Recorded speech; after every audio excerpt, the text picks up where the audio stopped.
Alrighty, this is In Theory Part 2, or Video 2. This series is every idea in my book, starting with things you could do in an afternoon, and things that are more complex and require actual shop and tools. I have a small shop, but nothing I could do large-scale projects on. First page of the day is pre-gun hunting tools made at home easily. Number one is an atlatl used by the Aborigines in Australia. It was a hunting tool. It's actually illegal to hunt with them in New York. I don't quite know why, but it's basically a 4 or 5 foot long spear that goes straight up into the air, travels forward about 50 yards, and drops straight down on top of your target. Very quiet. I used to have a couple of them, and I was pretty good with them. I didn't hunt with them. It's not illegal to have them. It's like a slingshot. You could have it, you could fool around with it, but you can't hunt with it. Next is the goose trench. Basically, it's a trench about 6 feet long. You start on the surface, go down about 2 feet deep. Has to be 1 foot wide. Lines up there, 1 foot, 6 feet long. At the deepest, 2 feet deep. Put breadcrumbs at the bottom and some crumbs trailing down. A goose is able to walk into it, but because it gets deeper and narrower, they can't turn around, they can't flap their wings, and they can't jump up. So you have a goose that's stuck in there like a tank that drove into an alleyway. Next you have the Japanese and Vietnam tiger traps. It's very basic, everybody knows what those are. You have punji sticks on the bottom, or sharpened sticks pointed up. You have a hole about 7 feet deep at least. Narrow at the top, gets wider at the bottom, so you can't climb out, or whatever you are hunting can't climb out. You have thin sticks, leaves, brush covering up the top, but don't cover it up too much, because then they'll just walk around. You want them to walk over it. If you're luring them into a trap and you know that it's following you, you want to have it where you know where it is, and you're walking or running, you jump over it, but they come running after you and they break the sticks and fall in. So we've covered atlatl, goose trench, tiger trap. Next is the fishing line snare. Essentially it's just a very basic trapping snare. You have a piece of fishing line, tie a loop on one end, and then tie a loop on the other end.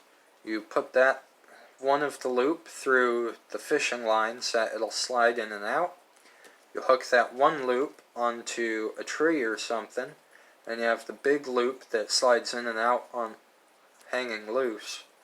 A squirrel or rabbit or whatever will walk through it, and because it gets caught on their ankles at the bottom, it'll tighten up around their neck and essentially hang them. Or you could use it for pretty much whatever. Next is my all-time favorite, a snake trap. I don't know where I got the idea of this. I could have read it in a magazine, but pretty sure it's one that I thought of. Essentially, it's a bucket buried into the ground, ground level at the top. You put a mouse in the bottom of a bucket.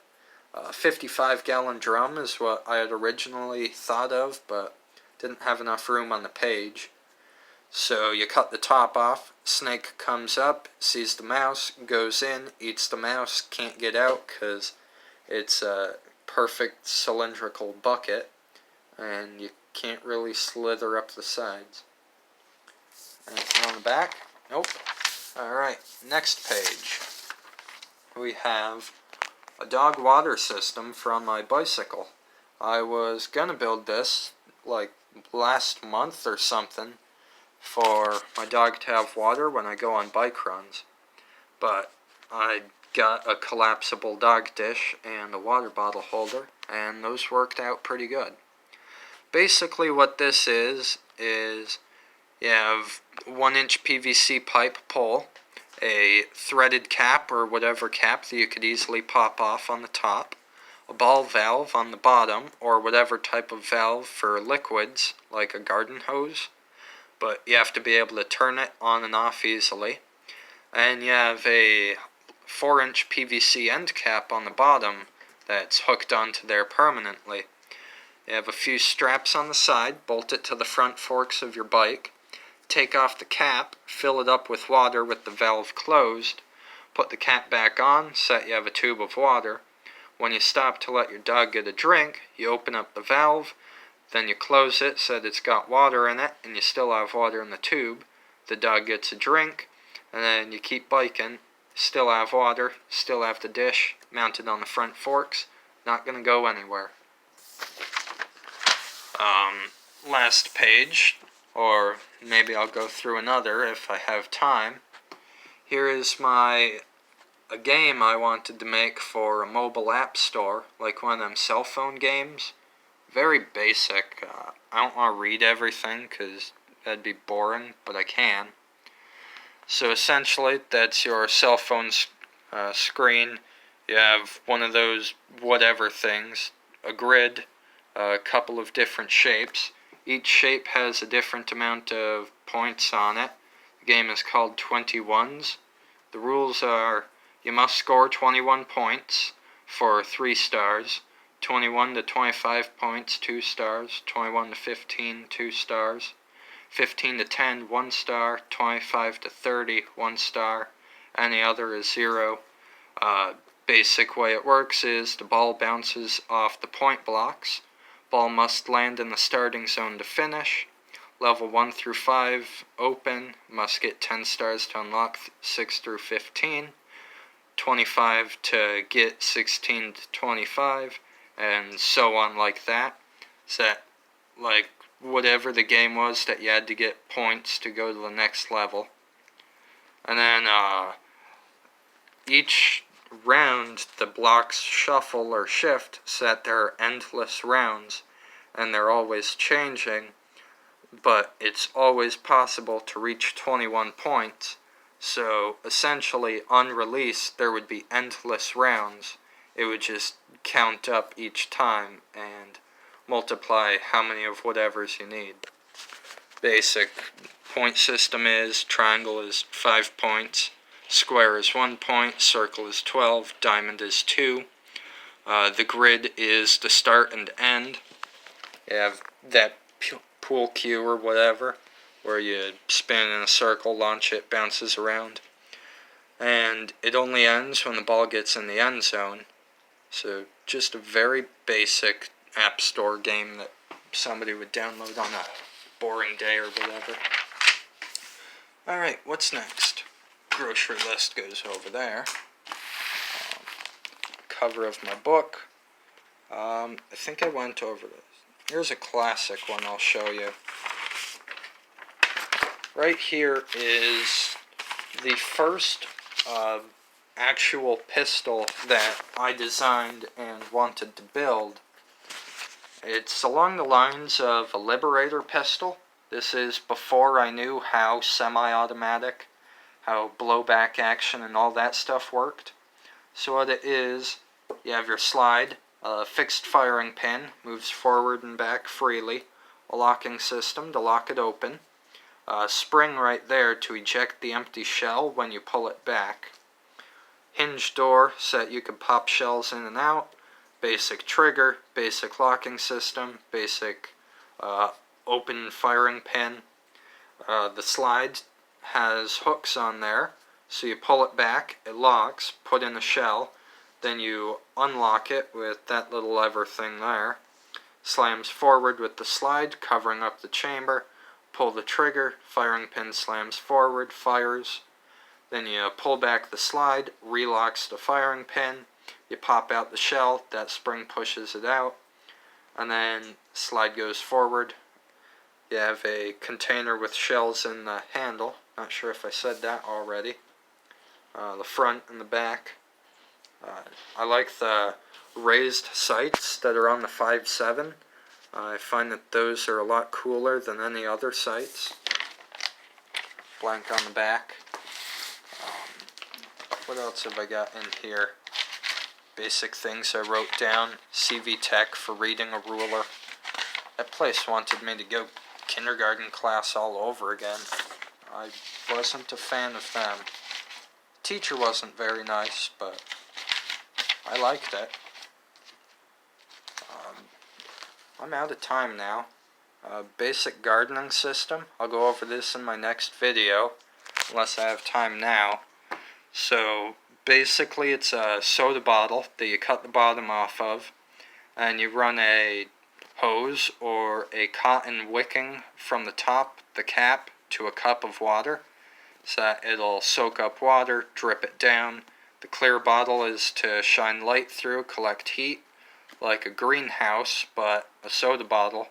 So it's small, portable, you can just put it on your windowsill. Doesn't really have a purpose other than a regular greenhouse, but for one plant. Let's flip forward. Yes, the numbers. What are the numbers, Mason? Oh, yep.